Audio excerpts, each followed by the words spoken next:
إله إلا الله أشهد أن محمدا عبده ورسوله الذي لا نبي بعده. Hadirin akhwati iman rahimakumullah. Alhamdulillah kita semua pada sore hari ini masih diberi kesehatan oleh Allah Subhanahu wa taala, di mana kesehatan pada saat ini merupakan anugerah kenikmatan yang terbesar bagi kita semua. Seandainya kesehatan itu sesuatu yang bisa diperjualbelikan, sesuatu yang bisa dipinjamkan, maka kita semua akan membeli kesehatan itu. Kalau dulu ketika kita berada pada situasi normal, kematian itu seakan jauh dan bukan merupakan bagian dari kehidupan kita. Ka'annal mauta ila ghairina kutiba. Seakan-akan kematian itu hanya menerpa atau hanya mengunjungi orang lain dan tidak akan mengunjungi kita. Akan tetapi pada saat ini kita ini semuanya sedang menunggu giliran yang betul-betul senantiasa semakin dekat, semakin dekat. Tiap hari kita semua, saya menerima rata-rata 2 teman ataupun juga saudara ya yang kenal yang wafat. Jadi kalau bangun di subuh itu agak khawatir dan berdebar-debar membuka WhatsApp grup itu, karena pasti akan mendapati innalillahi wa inna ilaihi raji'un. Dan situasi ini entah sampai kapan berakhir. Dan salah satu yang menjadi concern kita, menjadi perhatian kita dalam menghadapi ujian dari Allah Subhanahu wa taala itu adalah masalah kepemimpinan. Ternyata pemimpin itu, dia betul pemimpin atau bukan, terutama akan diuji pada saat situasi yang genting, darurat, serba sulit dan serba susah. Pemimpin yang hanya dipersepsikan sebagai pemimpin atau dicitrakan sebagai pemimpin, maka ketika menghadapi situasi sulit dan darurat akan kelihatan dia sebetulnya bukan pemimpin. Situasi seperti ini dihadapi oleh Bani Israel, dan ini menjadi pembelajaran bagi kita bahwa kita harus dipimpin, memiliki pemimpin itu sebuah keniscayaan dan tidak perlu diperdebatkan kembali. Akan tetapi bagaimana kita memilih, mengangkat, menetapkan pemimpin dan kepemimpinan, Allah Subhanahu wa taala sudah memberikan perangkat kepada kita, yaitu tuntunan wahyu dan juga kreativitas ya, akal kita. Mari kita lihat, belajar dari pengalaman Israel. Mereka berada pada situasi yang sulit, berpuluh-puluh tahun, bahkan mungkin beratus-ratus tahun sepeninggal Nabi Musa alaihissalam. Mereka menjadi bangsa, yaitu orang-orang Israel itu, yang asalnya menjadi bangsa yang terhormat setelah dibebaskan oleh Nabi Musa alaihissalam dari penjajahan Firaun. Tapi sepeninggal Nabi Musa alaihissalam, orang-orang Israel itu kembali menjadi bangsa yang tidak direken, tidak dianggap oleh peradaban ketika itu. Salah satunya adalah mereka tidak bisa, gagal dan tidak sukses melahirkan pemimpin. Mereka frustasi. Dengan sistem apapun mereka tidak berhasil. Maka ini digambarkan oleh Allah Subhanahu wa taala di dalam surat Al-Baqarah. Alam taro ilal mala'i min bani Israil min ba'di Musa. Apakah kalian tidak memperhatikan para tokoh, para pembesar Israel sepeninggal Musa? Itu qala linabiyyin lahum, ketika mereka berkata kepada para nabinya. Jadi orang-orang Israel, Bani Israel, setelah atau sepeninggal Nabi Musa itu, ada banyak nabi. Tapi nabi dengan otoritas terbatas, dengan kewenangan terbatas, berbeda dengan Nabi Musa alaihissalam. Para tokoh Israel itu berkata kepada para nabinya, ib'ats lana malikan nuqatil fi sabilillah. Wahai para nabi, sampaikanlah kepada Allah, utuslah kepada kami pemimpin untuk berperang di jalan Allah, melawan kezoliman yang ketika itu direpresentasikan oleh seorang penguasa yang amat berkuasa, namanya Jalut.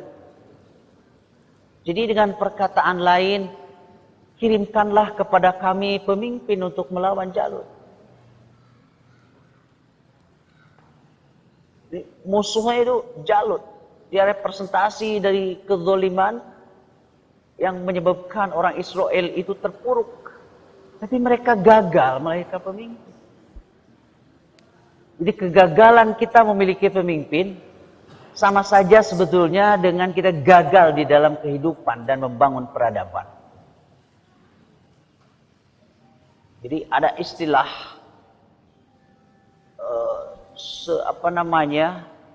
sekumpulan kambing-kambing begitu.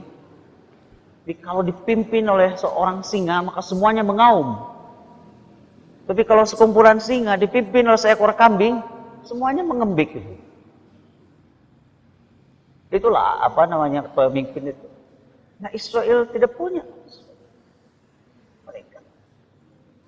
Dan kenapa mereka gagal? Karena orang-orang Israel itu adalah bangsa yang sangat feodal mereka. Jadi si para tokohnya itu katakanlah, ketika mereka akan memilih pemimpin, katakanlah para tokoh itu ada 100 atau 200 orang, semua memilih dirinya sendiri. Jadi ketika dicalonkan, muncul 200 calon. Jadi beberapa kali putaran tetap saja tidak berhasil. Akhirnya mereka menyerah dan meminta kepada para nabi untuk Allah mengirimkan. Sekarang kita kan tidak ada nabi. Kita tidak bisa berkata, ib'ats lana malikan nuqatil fi sabilillah. Bisa kan, tidak ada para nabinya. Kita paling memohon kepada para ulama. Tapi tentu para ulama yang sebetul-betulnya ulama untuk menyampaikan kepada Allah Subhanahu wa taala agar diturunkan pemimpin yang benar-benar pemimpin. Jadi udah frustasi. Gagal. Akhirnya para nabi Israel itu kemudian merespon.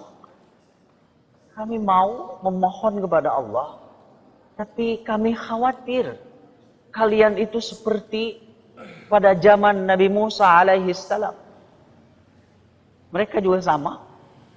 Tapi ketika perintah untuk melawan kezoliman itu, berperang fi sabilillah, malah mereka tidak mau pergi, dan mereka hanya menyuruh Musa untuk pergi sendirian, katakanlah begitu. Idhab anta wa rabbuk, engkau saja yang pergi dengan Tuhanmu. Nah, itu kelakuan Israel. Kemudian mereka merespon, tidak mungkin kami seperti itu. Pasti kami akan berjuang bersamamu. Kenapa? Karena pemimpin yang dolim itu, Jalut itu sudah mengusir kami dari tempat tinggal kami. Itu janji mereka. Sudah mengusir kami. Jadi kami ini katakanlah sudah bukan lagi tuan rumah di rumah sendiri. Bukan lagi tuan rumah di negara sendiri gitu. Kalau diusir ya. Kalau di kita, ya, orang sini saya dari Bandung pergi ke Tasik. Diperiksa macam-macam. Orang Cina, TKA Cina datang ke sini. Malah bebas-bebas saja itu ya. Kalau di mana? Oh iya. Itu yang terjadi kan di kita. Aneh-aneh itu kebijakan. 2 hari yang lalu ada masuk lagi berapa? 35, 75. Alasannya sungguh menggelikan karena mereka sudah memenuhi syarat ya, dengan vaksin segala macam itu. Kalau memang itu syaratnya, maka tetap terapkan saja juga bagi kita kan semua di sini.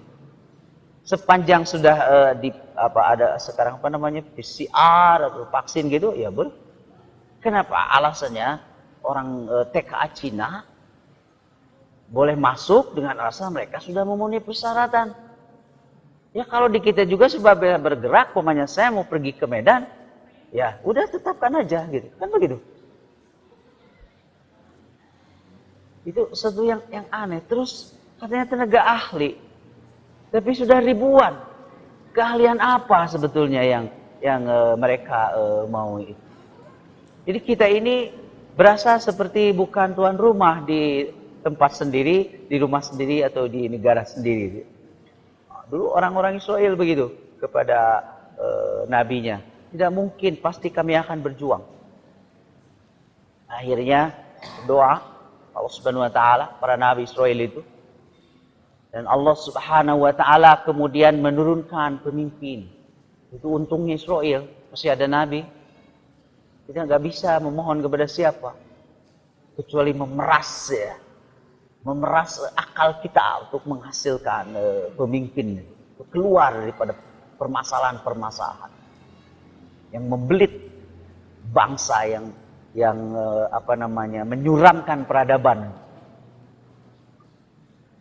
Maka Allah Subhanahu wa taala kemudian mengutus pemimpin yang diminta oleh mereka itu, yaitu namanya Talut. Namanya Talut. Jadi mana Talut? Tapi apa yang terjadi? Setelah Allah mengatakan qad ba'atsallahu Taluta malika. Allah menetapkan, mengutus Talut sebagai raja, sebagai pemimpin. Permintaan mereka. Mereka menolak Israel dengan 2 alasan. Kata mereka, kenapa harus Talut untuk memimpin kami? Yang pertama, kata orang-orang Israel itu, wa nahnu ahaqqu bil mulki. Kami lebih berhak ketimbang Talut. Jadi sebetulnya ketika mereka meminta itu, tampaknya pemahaman saya seperti ini orang Israel itu. Jadi mereka ada 100 atau 200 tokoh. Mereka berharap dengan para nabi berdoa itu. Kemudian Allah lewat para nabi menunjuk katakanlah dari 200 itu, umpamanya si C gitu. Inginnya seperti itu. Tapi ternyata yang dipilih, yang diutus oleh Allah Subhanahu wa taala memimpin mereka itu di luar mereka, yaitu Talut. Jadi dengan perkataan lain, mereka itu ingin mengelabui gitu ya, ingin mengelabui. Kan orang-orang Israel begitu. Mereka bikin mitsaq, perjanjian dengan Allah Subhanahu wa taala. Yaumis Sabat, mereka juga mengingkarinya. Jadi orang Israel itu jangankan dengan manusia, dengan Allah pun mereka itu ingin senantiasa mengelabui dan menipu. Jadi inginnya mereka 100 tokoh atau 200 tokoh ditetapkan satu di antara mereka. Inginnya begitu.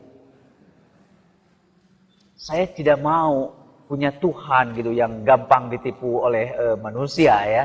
Masa Allah demikian gampang? Maka Allah mengutus Talut. Mereka kaget. Sehingga keluar penyangkalan dengan mereka mengatakan, wa nahnu ahaqqu bil mulk. Kami lebih berhak ketimbang Talut. Kenapa jadi Talut? Itu yang satu. Itu menunjukkan bahwa dalam sistem mereka yang namanya pemimpin itu adalah harus dari kalangan tertentu atau kita sebut sebagai berdarah biru gitu dari mereka saja. Israel. Yang kedua, alasannya kenapa mereka menolak Talut. Walam yuta sa'atan minal mal. Kenapa Talut? Talut kan orang miskin. Dia punya apa-apa. Jadi dalam benak Israel, pemimpin itu harus orang kaya. Harus punya duit. Ini agak mirip-mirip dengan diri kita sekarang. Kalau tidak punya duit, ya jangan mau jadi bupati. Atau mau jadi wali kota. Ya. Itu mirip-mirip sekarang. Kayaknya yang di sini nggak tahu apa ada potongan untuk jadi wali kota atau bupati gitu ya. Dicek aja sekarang itu saldo rekeningnya ya. Jadi kata Pak Yusuf Kalla, gampang mau jadi presiden itu hitung saja biaya politik istilahnya ya, biaya politik per kepala itu dihitung 100.000. Jadi kalau mau jadi presiden jumlah hak pilih itu katakanlah 150 juta kali 100.000 berapa? 15 triliun atau 1,5? 15 triliun. Ya udah begitu. Kalau saya punya uang segitu, mending nggak usah. Tapi gak ada yang punya uang 15 triliun sama presiden itu. Kemudian dilelang ke investor politik gitu ya. Makanya ketika jadi yang betul-betul the true presiden, the real presiden itu adalah pemilik uang. Maka muncullah kebijakan-kebijakan yang rakyat menjadi tercengang. Begitu. Karena rakyat itu harganya cuma 100.000. Harganya per 5 tahun.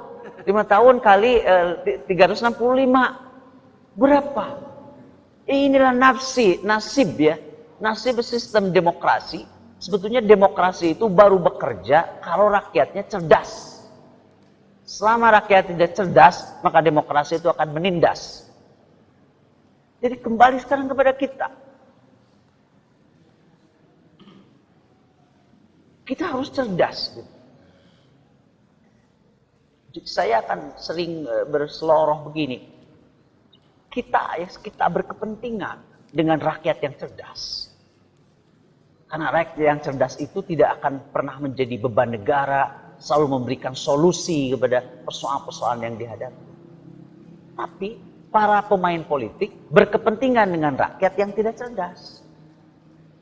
Berkepentingan sekali dengan rakyat yang tidak cerdas. Nah itu kata Pak Yusuf Kalla, 14 triliun. Akhirnya kan bagi-bagi, mungkin ada yang 0,5 triliun itunya investnya dia. Nanti dengan 0,5 triliun atau 500 miliar itu sudah dihitung, nanti dapat berapa dia.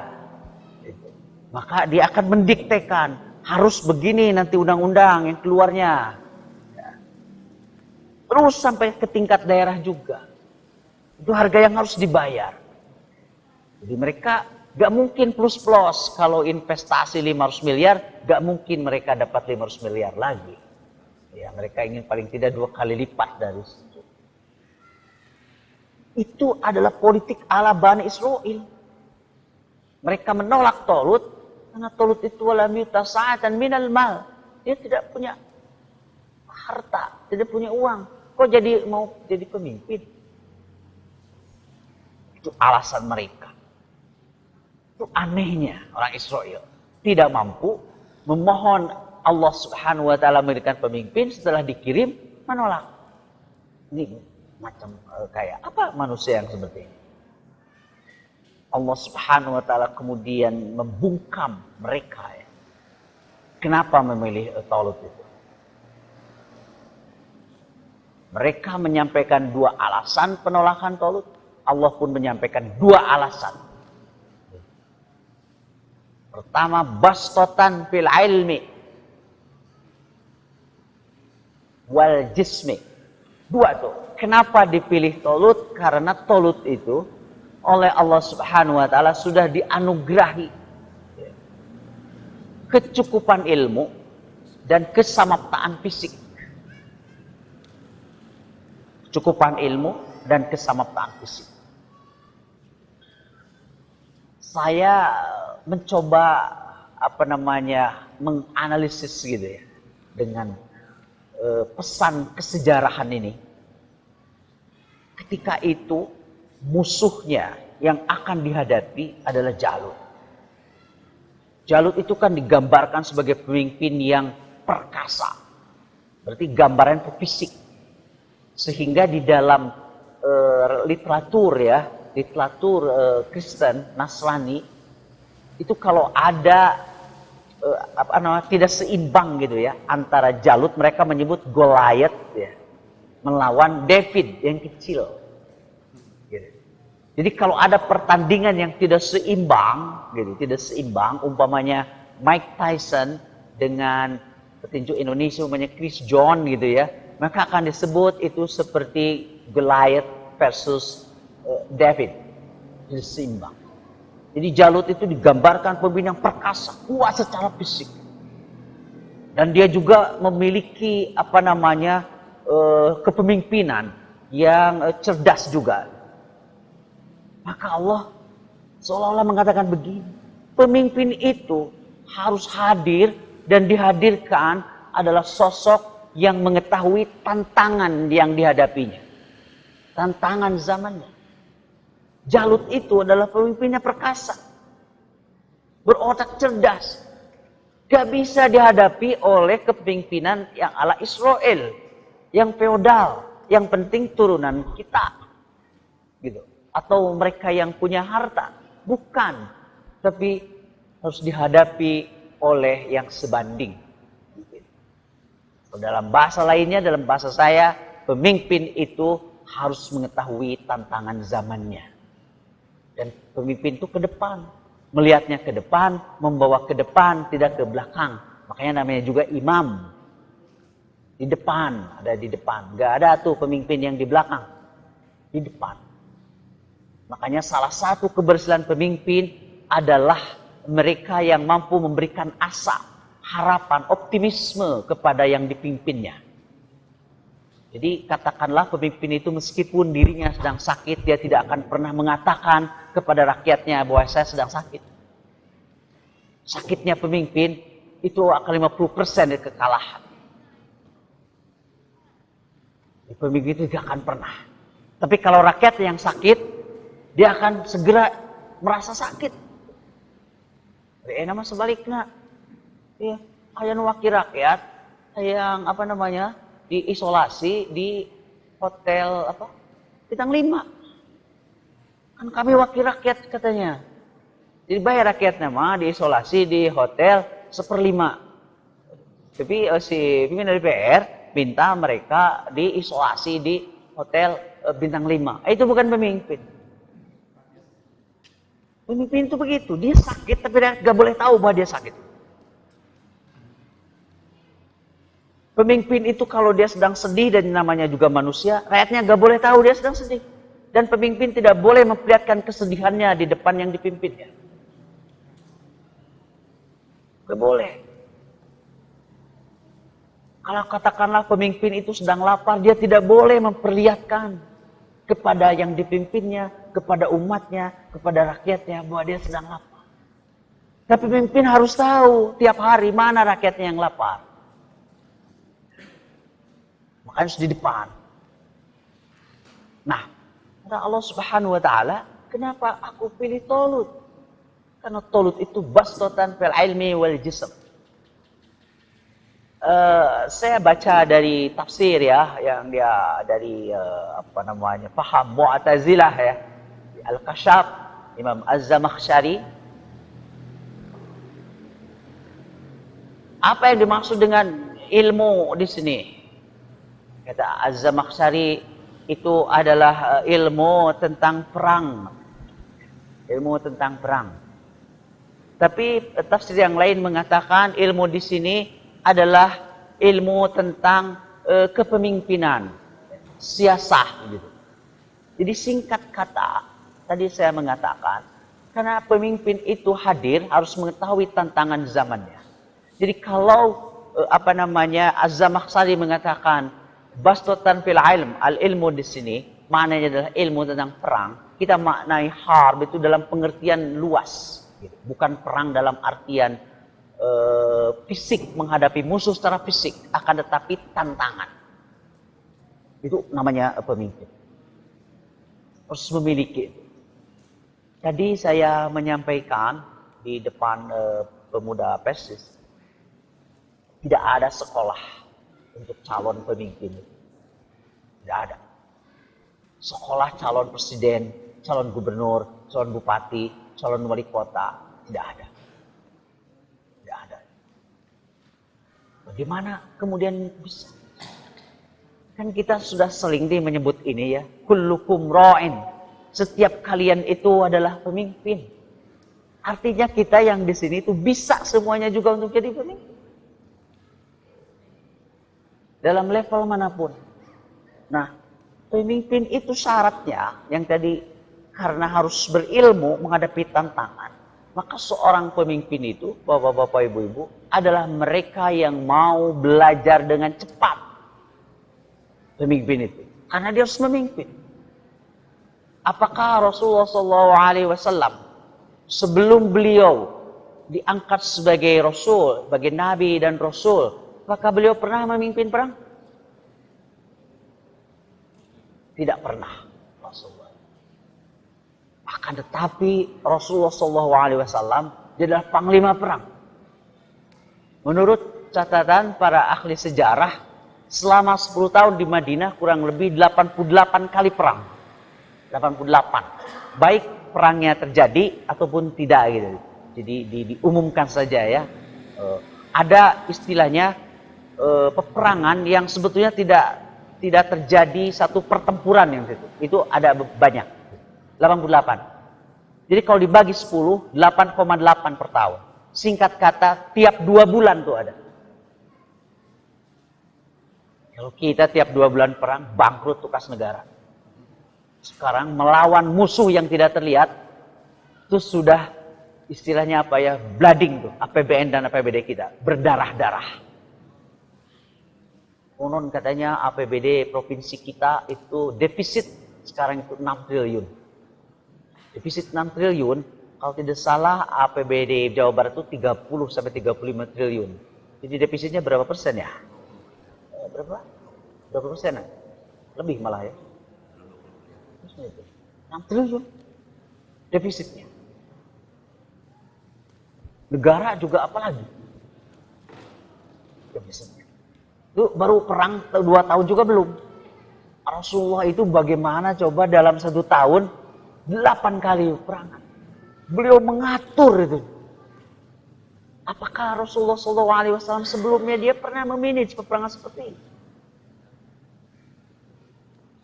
Tentunya Rasulullah SAW di samping jelas beliau sebagai Nabi dan Rasul itu dibimbing oleh wahyu. Akan tetapi sebagai manusia biasa, beliau pun diberi ya sebagaimana kita yang menjadi pembeda dengan makhluk yang lain, sekaligus yang menjadikan unsur kemuliaan bagi kita yaitu akal. Walaqad karramna bani Adam. Sungguh kami sudah memuliakan Bani Adam.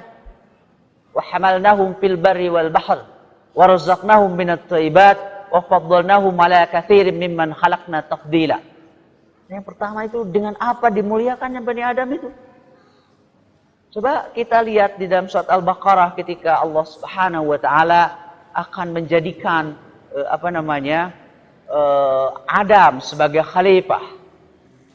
Kemudian ada semacam interupsi gitu ya. Bukan malaikat itu menolak, akan tetapi malaikat meminta klarifikasi. Ataj'alu fiha may yufsidu fiha wa yasfikud dima.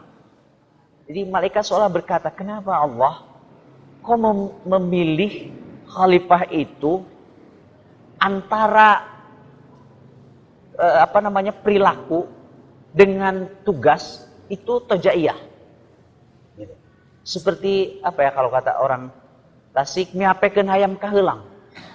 Kan tugas khalifah itu adalah memberdayakan alam semesta.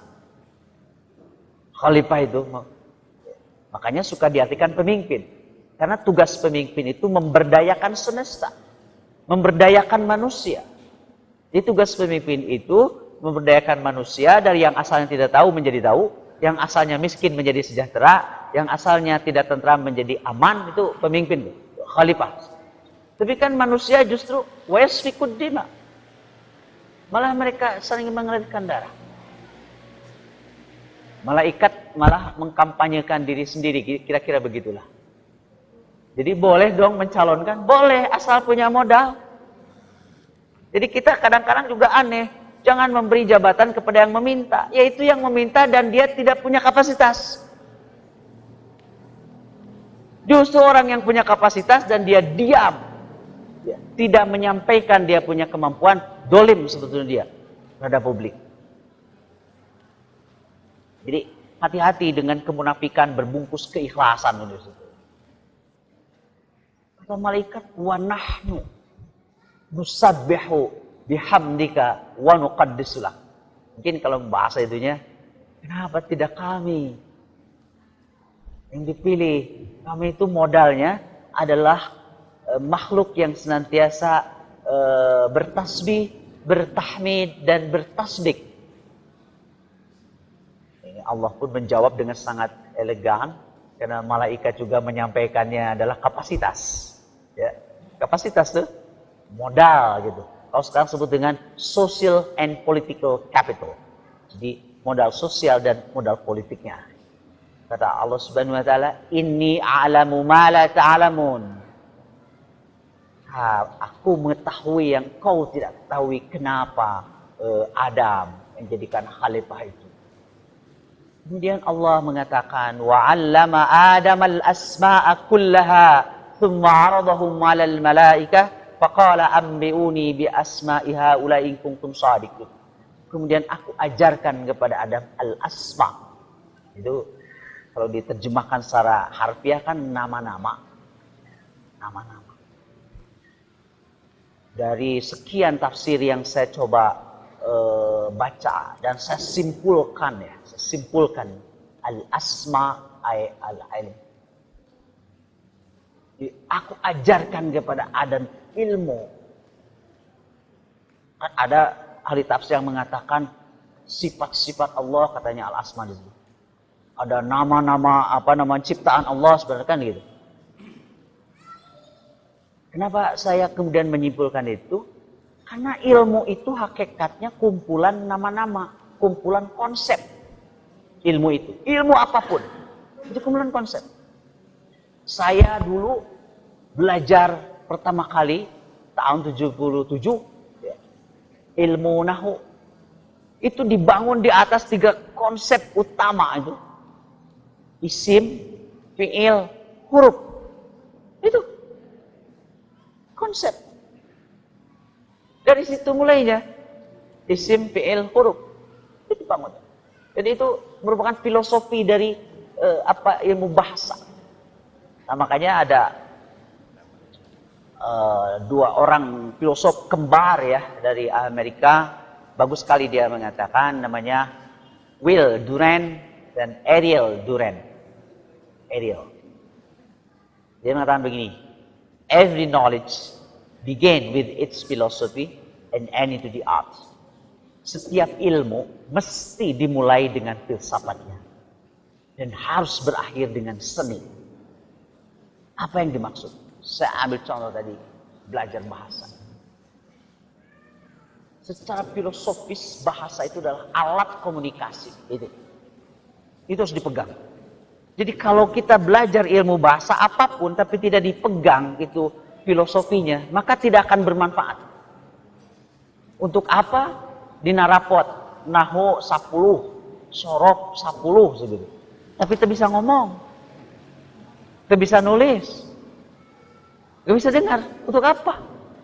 Tapi ayah anu terap di narapot nabutut, tapi Ayah orang Arab kata sih, selalu serian ngobrol segitu. Nah itu sebetulnya yang benar. Karena filosofi berbahasa itu sebagai alat komunikasi, maka disebut dengan ilmu alat, kan begitu. Itu filosofinya, bahwa saya belajar bahasa Arab supaya saya bisa menggunakan ini untuk berkomunikasi dengan yang menggunakan bahasa Arab. And end into the arts, dan nanti harus berakhir di seni. Seni di sini artinya sesuatu yang bermanfaat, bukan seni pertunjukan. Disebut art di sini adalah yang bisa dinikmati, bermanfaat kepada orang lain. Maka akhirnya kesuksesan saya belajar bahasa adalah seni berkomunikasi dengan bahasa itu. Itu setiap ilmu. Saya belajar ilmu hukum, harus tahu dulu filosofinya. Apa sih hukum itu? Filosofinya satu saja, keadilan. Jadi hukum itu adil. Nanti setelah saya tahu tuh apa keadilan itu, maka berakhir ilmu itu dengan art seni. Itu seni berkeadilan, seni menegakkan keadilan. Makanya hakim itu berpikir keras. Mana itu yang salah bener kan? Ya, susah sekali di situ. Makanya saya mendorong sebetulnya kepada umat Islam umumnya, khususnya di kalangan persatuan Islam ini, harus banyak jadi hakim. Harus merasakan itu. Saya tanya kepada teman saya yang jadi hakim, kamu pernah nggak menjatuhkan hukuman mati? Pernah, Kang? Gimana? Gak bisa tidur 3 malam? Ulinggasan gitu. Takut salah. Takut salah. Makanya benar juga ya ketika dikatakan al-hakimu idza ijtahada fa asaba falahu ajrani. Hakim itu kalau dia memutuskan ya lewat ijtihadnya dan benar dapat 2 pahala. Wala in akhta'a, kalau salah dalam putusannya falahu ajrun wahid, dia dapat pahala 1. Enggak ada hakim yang celaka karena kekeliruan memutuskan. Tapi yang celaka itu adalah mereka yang hakim manipulatif, yang disogok, yang jual urusan, yang begitu. Jadi kembali, ilmu itu kumpulan konsep-konsep. Belajar fisika, konsep-konsep di situ. Ada konsep tentang mekanika, energi ya, konsep-konsep. Jadi kenapa Adam dijadikan khalifah itu pemimpin? Karena Allah Subhanahu Wa Taala membekalinya dengan ilmu. Des yang namanya pemimpin, siapapun, dimanapun, modal awalnya adalah ilmu. Dimanapun. Ilmu apa? Dalam artian luas. Makanya seorang pemimpin ketika dia bagaimana untuk menggerakkan perekonomian, dia harus tahu. Saya membaca beberapa biografi ya Presiden Soeharto. Dia kan nggak lulus kuliah. Tapi salah satu kelebihan Pak Harto itu dia senang mendengar. Memang kalau udah jadi pemimpin jangan banyak bicara. Jadi nanti kalau ada salah satu dari putra dari sini yang hadir dari PSS sini, jadi presiden yang asalnya khotib Jumat, udah itu bagian serahkan ke Ustadz, dia jadi presiden masih kena khotib Jumat. Kalau jadi presiden bikin kebijakan ya, gitu, bikin kebijakan.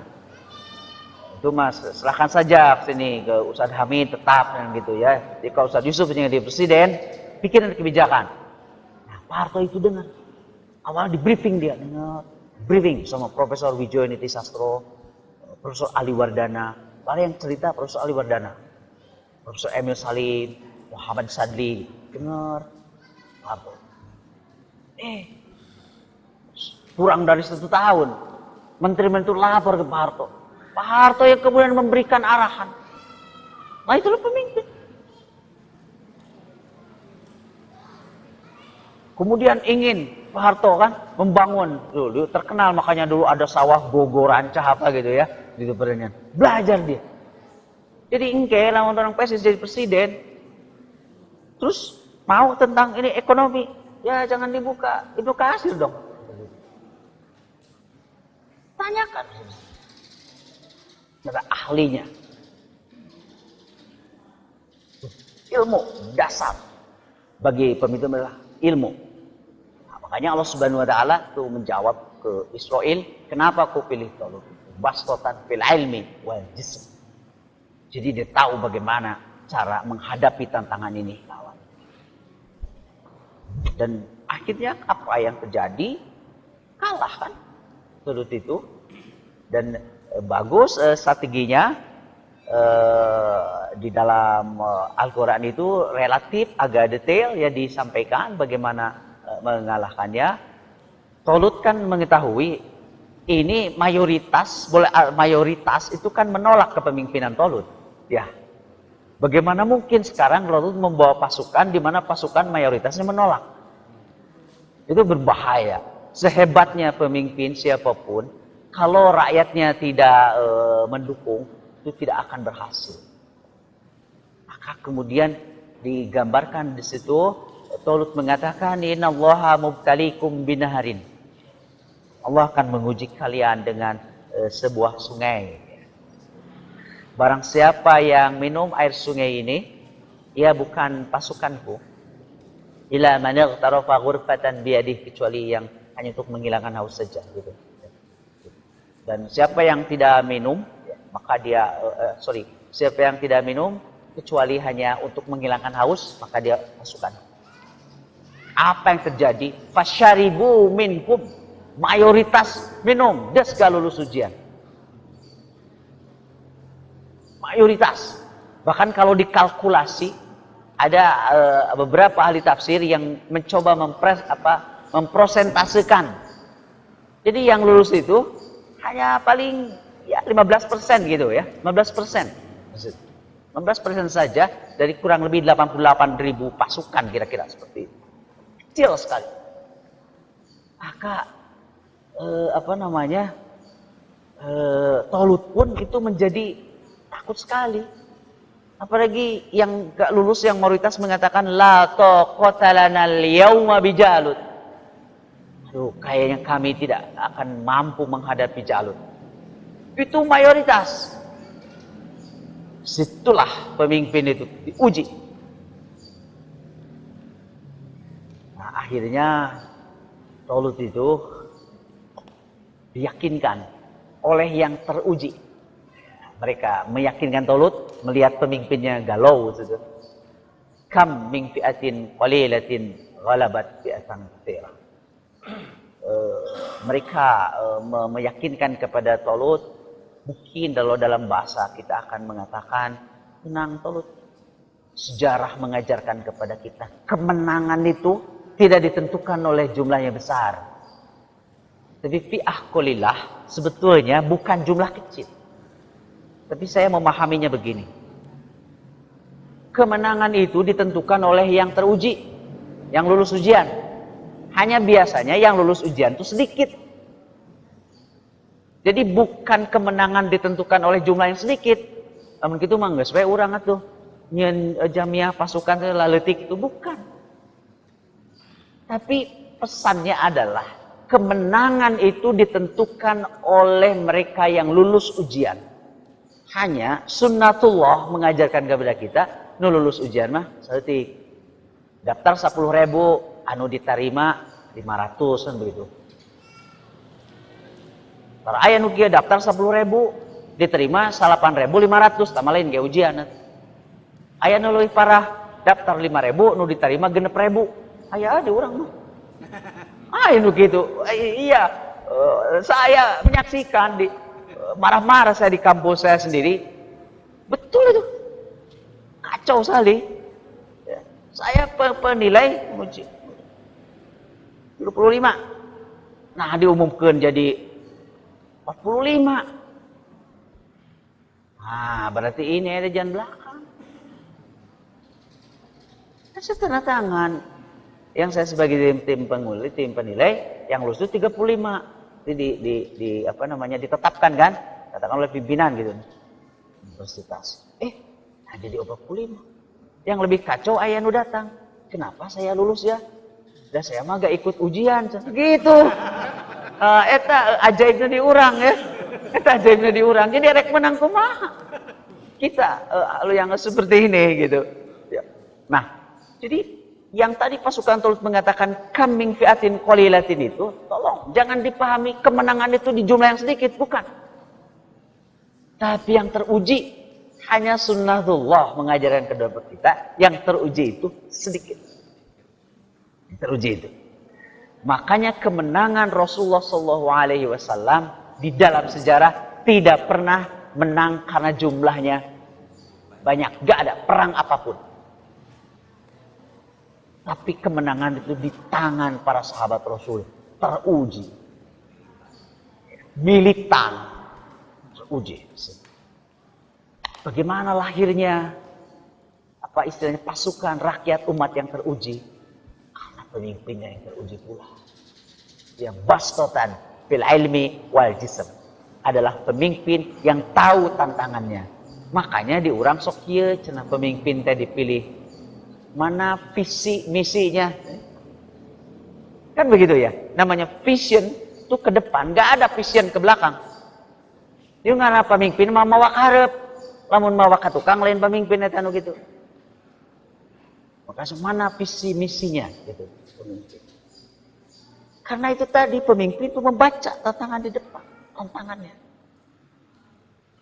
Nah, itulah makanya kata Allah Subhanahu wa taala, Israel, yang dihadapi oleh kalian itu Jalut, ya pemimpin perkasa, pemimpin yang penuh kecerdasan dalam membuat strategi. Ini harus dilawan, ini sebanding, dan itu ada pada Talut. Kenapa? Karena aku sudah memberikan kepada Talut itu bastotan fil ilm wal jism. Gitu. Maka kalahlah. Dan terakhir yang menarik, ternyata yang membunuh yang Jalut itu bukan Talut, tapi Daud. Wa qatalata Daud abija. Ini juga yang bisa kita renungkan. Oh, tapi ngaina Daud letik di Daud kan dibanding dengan Jalut. Jadi keur ngalawan nu gede mah kudu letik. Iya. Dia mah sesama gede sok nguntup. Akhirnya eleh memeh gapruk. Coba lihat itu di Prancis, jenderal yang terkenal, Napoleon. Gak jangkung-jangkung amat, kayaknya dengan saya beda dikit. Tapi seluruh Eropa gimir, bukan oleh fisiknya. Ini Napoleon. Napoleon punya patung, jenderal kancil dia. Jadi memang yang namanya pemimpin, bapak-bapak, ibu-ibu, bukan mengerjakan segala rupa kusorangan, kita melain pemimpin, pemborong gitu teh. Jadi yang namanya pemimpin itu adalah ya, yang mengidentifikasi, menginventarisir semua potensi. Tidak boleh yang namanya pemimpin itu hanya mementingkan seseorang atau kelompok ini. Semua harus penting di hadapan pemimpin. Di hadapan pemimpin itu. Makanya Rasulullah tidak pernah menyepelekan sahabat. Siapapun, apapun. Oleh Rasulullah diberi peran. Itu pemimpin. Sebab kalau ada pihak, orang yang disepelekan, maka dia tidak akan memberikan kontribusi. Nanti dia akan mengatakan, saya makan bukan orang penting. Jadi cek paribasana di orang rapat dia mau datang. Tapi posisikanlah semua orang itu penting dalam sebuah sistem. Nah, itu kan coba kalau begini cek Talut ya. Daud maletik awak nager bisa naon atuh ya. Geus ulah miluan, ieu mah keur anu garede ngumpul. Tapi enggak begitu. Pemimpin itu tahu potensi apa yang dimiliki oleh yang seperti ini. Berarti nula leutik mah biasana sok ngelehkeunna teh lain otot. Uteuk. Jadi kanu leutik mah ulah nitah ngepeulkeun peureup, tapi kudu sina mengoptimalkan otak. Pak Habibie dengan kecil, tapi otaknya bisa nyenu gede. Habibie itu kan bikin pesawat tempur. Saya dulu punya jemaah pengajian perempuan, Dia dokter usia 26 tahun. Lemah lembut, kuat. Tapi keahliannya adalah ahli pembikin sayap pesawat tempur. Dia mah garagah di dia paling kayak kakapalan. Ya, ini perempuan berjilbab, lembut bicaranya itu, andalemi gitu. Tapi keahliannya bikin sayap pesawat tempur. Dia menghitung sangat detail sekali. Itulah manfaatkan. Apalagi yang namanya perang sekarang itu kan bukan seperti dulu secara konvensional. Intinya ingin saya katakan bahwa dengan belajar dari Bani Israel ya, yang tadi dia frustasi dalam memilih pemimpin dan kemudian setelah dipilih pemimpin ternyata Tolut itu mengumpulkan semua potensi dan akhirnya Jalut yang perkasa dikalahkan oleh keperkasaan otak, bukan oleh keperkasaan otot. Saya dulu ada pelajaran penting ya di Qiraat Rasidah dulu tuh, yang cerita apa ya Ustaz Yusuf, yang beritnya sama singa ya. Singa tuh ternyata begitu dieran gak bisa apa-apa singa itu. Saya ingat sekali tuh gambarnya dulu ya, Qiraat Rasidah. Ternyata lepas nate kusi berit anu huntuna leutik. Maka hikmahnya di situ ya, pelajarannya saya ingat sekali kalau gak salah begini, la tahtakir man dunaka falikuli syai'in maziyah, gitu ya Ustaz Budi. Janganlah menghina yang menurut kita itu dia mah gak ada apa-apanya gitu. Setiap seseorang itu punya kelebihan. Jadi pemimpin itu harus tahu kelebihannya, biarkan kelemahannya itu adalah milik dia, tapi kelebihannya adalah aset yang harus dioptimalkan oleh pemimpin. Ternyata si singa tuh bisa dieraduk itu ku sirip. Beki papuket gegerungan lain keluar, kalakah beki mumet ya kuku nak kamanan segitu. Mungkin cek si berite menemangan gede hungkul non loba gorowok gitu ya. Cek si berit.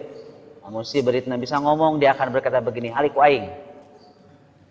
Setik gitu. Setik keluar.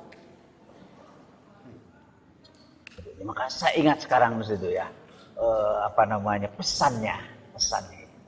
Di sini Allah Subhanahu wa taala menyampaikan, ternyata yang membunuh Jalut itu Daud, bukan Tolut. Kebayang oleh kita, Tolut juga manusia, mungkin dia akan menjadi tinggi hati kalau kemudian dia berhasil membunuh Jalut. Akhirnya oleh Daud. Dan oleh karena itu tidak boleh yang namanya pemimpin itu merasa dilangkahi kalau ada yang dipimpin oleh kita, mereka yang memiliki kelebihan dan berhasil menunaikan yang sebetulnya adalah tugas kita. Itu bapak-bapak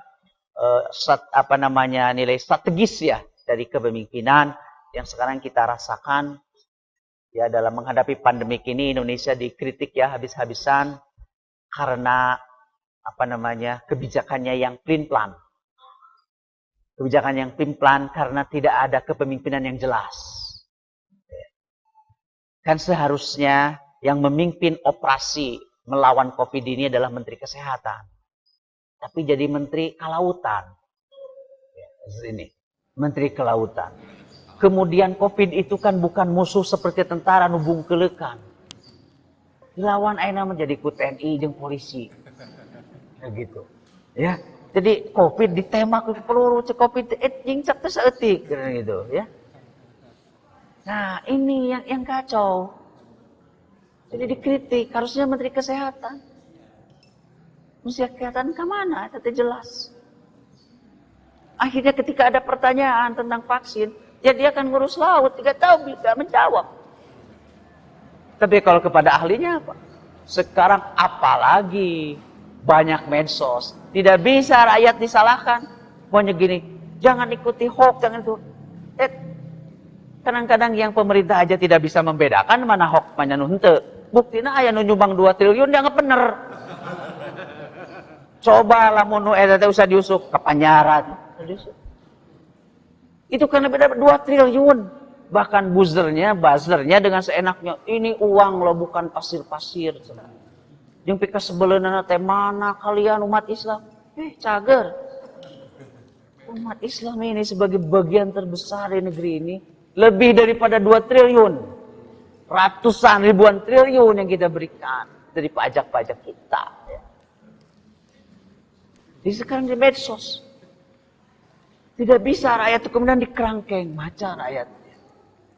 Sebentar iya teh.